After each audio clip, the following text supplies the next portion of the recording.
Welcome to Next Step, the brand new video magazine from Osgo, which is all about the world of podiatry. Each month we will feature a practitioner or a clinic to tell their story, along with other areas of the industry such as business and education, to encourage and motivate our profession. Coming up in this month's edition of Next Step. Hello, my name is Nick Knight. I am a podiatrist based in Hampshire. I actually went straight from school, college, uni, so no gap years or anything, straight from A-levels. Went to uni at 18, graduated when I was 20 because I was end of August, so I think technically graduated whilst I was still 20, not 21. 2 young kids at home. Married to my wonderful wife, the GP. We moved to our new clinic in September 2019. My role is I am clinical 2 days a week as a sort of musculoskeletal sports podiatrist, as it were, and then sort of clinical director for the rest of the day, spending time working on the business. The clinic, as we have our own gym on site, I'm currently sat in a room that we've recently just developed. It's our third treatment room / second gym area. We have a full gym downstairs, we have a 3D gait lab, we have shockwave, and so we're really just trying to manage the whole patient journey under one roof, really. It was actually something that originally, when I first graduated, I didn't think I would do. I didn't think I could do it. It was just I left the NHS, then started working with Trevor Pryor up in London, started doing some fee sharing work, and then got to the point where I started to build a team, have a family, and decided I needed my own premises. I degloved the top of my finger when I was about 12, which makes me a very good Subbuteo player, and also the ability to do this. I could never be a politician. I'd say I'm pretty resilient, and I don't mind rocking the boat. So if someone says, Nick, you've got to do this in a certain way because this is how it's been done for years, and I'm thinking, oh, I think there could be a better way of doing this. I'm not scared of rocking the apple cart, as it were, and trying my own way, and then using audit data to show whether my way works or not.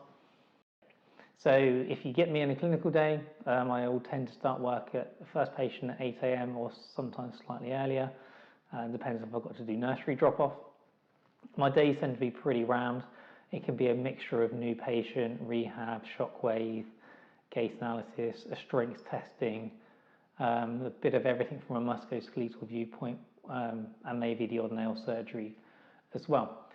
When I'm not in clinic, my day is all working on the business, so making videos, attending networking meetings, which obviously they're all virtual at the moment, coming up with ideas to help educate people, writing blogs, just doing the things that I can to try and develop and grow the service and make our service the best service we can be. For me, at times, sometimes I can get so engrossed in a task that I can sort of fail to see when it's not working. That's why I try and let any sort of data that we collect sort of do the talking for me. Most probably up the top of a mountain in snow that was knee deep with a wife and my eldest child.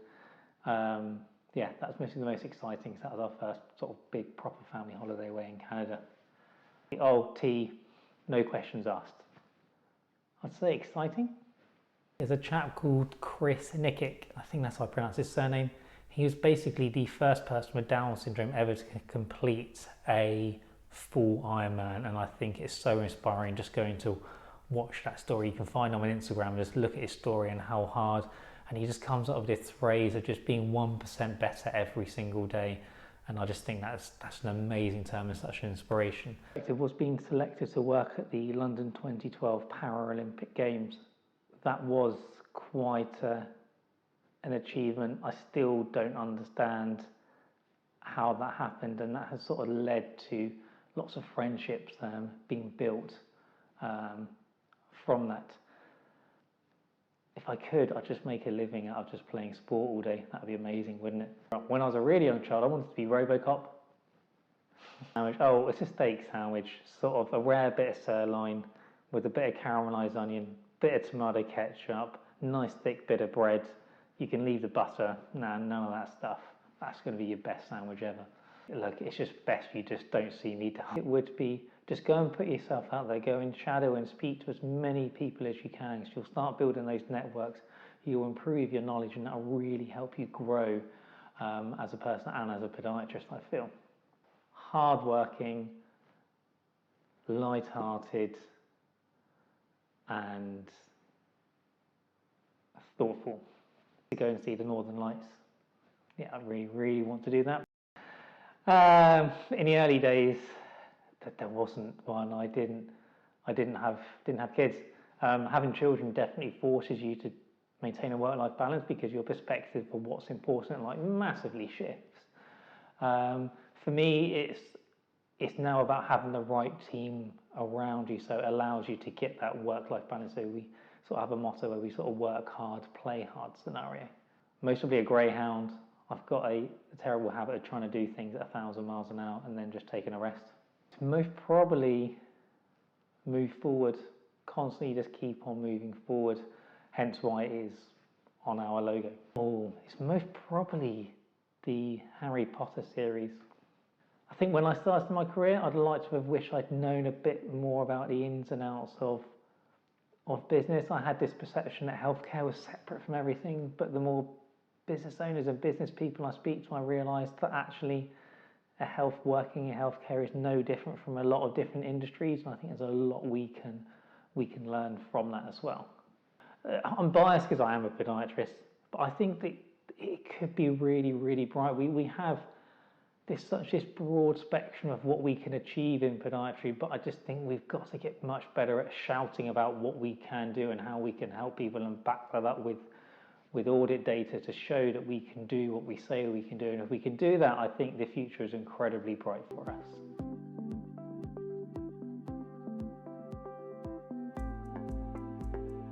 COVID-19 has been with us for over a year now, and we're all familiar with the steps that we need to take to keep ourselves, our staff and our patients safe. By creating and revisiting a COVID-19 risk assessment, you can document the risk control measures that you have introduced in your practice to control the spread of coronavirus. We understand that this is a difficult time for everyone, both personally and professionally, and as such, Osgo have created an example template for you to use. You must identify the activities in your workplace that could cause the spread of coronavirus, the hazard, who is at risk, what measures are in place, if the measures in place are sufficient, and who will take responsibility for the actions and in what timescale. When receiving the general risk assessment, first complete the top section, who is completing the assessment and the date it was completed. Check through each activity and associated hazards and risks. For each one, have you stated measures in place to reduce the chances of potential risk? If the answer is yes, then place a tick in the box next to the measure. If the answer is no, state what action is needed to correct the situation. This could be more written information, more training, physical repairs, etc. State who is going to be responsible for putting the action in place. When you receive date of completion for an action, enter it in the action by column. When you've completed the risk assessment, just simply sign it. The original form should be kept safely with the Health and Safety Advice Manual. All employees should be made aware of the risk assessment, its location, and that it is available for them to see at any time. You should go through the risk assessment with any employees and complete the sign-off sheet. Once the additional control measures are implemented, the risk assessment process should be repeated to ensure that the risk has been reduced to its lowest level. Further control measures will be needed if this is not the case. Any risk assessments that you carry out are done to keep you, your staff and your patients safe. By identifying risks in advance, you can ensure that all steps are taken to protect everyone in your practice. Legally, as an employer, you must comply with legislation in line with the Management and Health and Safety at Work Regulations 1999. COVID-19 Risk Assessment Example template is free to all Osgo members. Simply add it to your basket and download. Hi, my name is Jennifer Bailey and I am the founder and owner of a ladies footwear brand called Calla. I set the business up, we launched in September 2016. That's when the shoes arrived from my factory in Portugal, in my double garage. That's where I started my business from this room, and shipped the shoes out from my double garage. But I actually started, or the idea came to me about 10 years ago, when I was getting married and I couldn't find any pretty shoes to fit my feet, and that's because I suffer from bunions, and finding fashionable stylish shoes to fit your feet when you've got bunions was proving a bit of a nightmare when I got married. So I kind of had the light bulb idea about 10 years ago, and then in 2014 I was in a redundancy situation and I was pregnant with my second daughter, and I just kind of thought this was the time to launch my own business. The best career decision I ever made was starting my own business. How old was I? 38, 39-ish when I launched the business, and up until then I'd always worked in marketing. So marketing has always been a huge part of my life, but until I started my own business, I never really understood how important it was and how good I am at it. I don't want to blow my own trumpet. I just absolutely love it, and I absolutely love every aspect of running my own business. And I always tell everybody that it's the best job I've ever had. Obviously, it isn't right for everybody, but I get up every morning now and I can't wait to get out of bed. I can't wait to start working on my business. I try and give myself one full day off a week, normally a Saturday, but on a Sunday afternoon or a Sunday morning, I'll try and fit a few more hours in as well. And that's not because I have to, or sometimes because I have to, but it's because, I love it. The best piece of advice I've ever been given, and it's a piece of advice that I give to other people all the time, is if you have to make a decision about something, it's better to make a bit of a crappy decision today than no decision at all, because how can you move forward if you haven't made that decision? So if you don't make a decision, you leave it and leave it and leave it, then you might miss an opportunity, or somebody else might get in there before you. So you're better off just making that decision there and then, be decisive about it, believe in that decision, because there's no point kind of trying to make everything look at all the different scenarios and making sure it's a perfect decision. There's no such thing as a perfect decision. So just believe in your gut and your experience so far, make that decision sooner rather than later, and then you won't miss out on opportunities.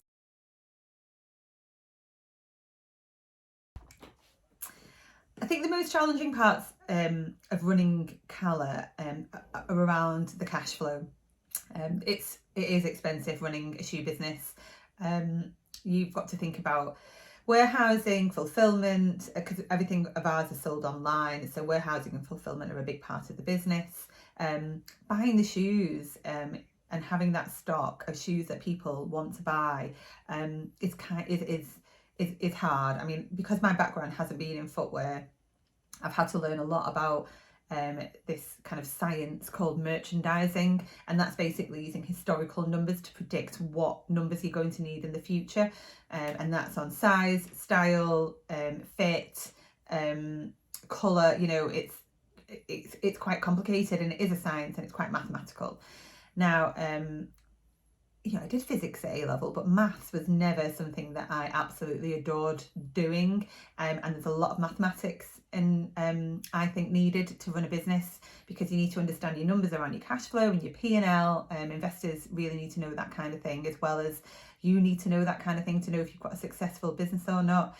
There's maths in the merchandising and understanding your stock levels and what you need to buy and your inventory, and then there's a mathematics around your marketing as well, and really looking at the numbers about what's marketing is working, what isn't. I think thinking of a biggest achievement is really tricky. My biggest achievement is just launching the business, because, like I said before, I have no background in footwear or fashion. I was a marketer at a university. So just being able to get this business off the ground, to actually be able to, sell shoes and to women who want to buy them, for me, when I think about it, is a really big achievement. And I got told at the beginning that what I was trying to do would be too hard, it would be impossible, not by my friends and family, they were like really, really behind me, but by some industry experts. So, you know, if I was the type of person who would be easily swayed by somebody telling me I can't do something, then, you know, I would have given up right at the beginning. But I'm not. I like a challenge. I'm not very good at being told that I can't do something. I don't think anything is impossible. I think that there's always some way of making the impossible happen. Well, my vision for Calla is that one day it will be the go-to brand for women who are looking for super stylish footwear, no matter what problems they have with their feet. So it won't just be bunions, it'll be wide feet, hammer toes, arthritis, diabetes, anything. But there will be a choice for you from Calla to wear a gorgeous pair of shoes that you can be proud wearing, that other women will come over to you and ask you where you got them from. And that's my vision, that women all over the world will have this choice from Calla. And this year I'm looking to take a big chunk of investment again, give away a bit of my business, and bring a big chunk of money into Calla, so that we can grow, so that we can let more people know about our shoes, so that we can concentrate on doing some product development and bringing some experts in to do that. I'm aware of my limitations. Marketing is my strength, but the rest of the business, you know, I do have to wing it from time to time. So it'd be great to bring somebody in with experience on the operations side of the business. So that's kind of like the immediate plans for this next year. Thank you so much for listening. And if you have any questions about the business, or if you think that there's a way that we can work together at all, then please do contact me on jennifer@callashoes.co.uk, and check out our website as well, www.callashoes.co.uk. Presented by Osgo founder and private practice owner Tony Gavin, Private Practice 101 is essential viewing for those considering venturing into the world of private practice. It discusses the challenges and decisions that await. Private Practice 101 is from the view of a practitioner who built the private practice from the ground up. It covers the many considerations to make before embarking on your private practice journey. This video will help you to form strategies for deciding how your practice will operate. Will you have your own premises? Will you rent a room? Will you do domiciliary work? Will you work alone, or will you have a team? We're sure there are many questions that you have around this, and we hope that this video will help answer the majority of them. This video is also ideal for private practice owners who feel perhaps they aren't meeting their goals or feel they are stuck in a rut. Taking the fear out of private practice is why Osgo was set up, and to help practitioners save, grow and comply. Topics in this video include motivation, how to find yours; sacrifices, what are you willing to give; resources, how to make the most of what you have; locations, what will be the best place for your practice; dealing with the unexpected in the business; systemising your business; how to save, grow and comply; the reward. To access the video, simply add it to your basket and check out. The Osgo team will do the rest. We'll add this to your Osgo Learning account, where you can view the content as many times as you wish. The video is 28 minutes in length and is free of charge. Thank you for joining us for the March edition of Next Step. Don't forget to join us for National Feet Week from the 8th to the 14th of March.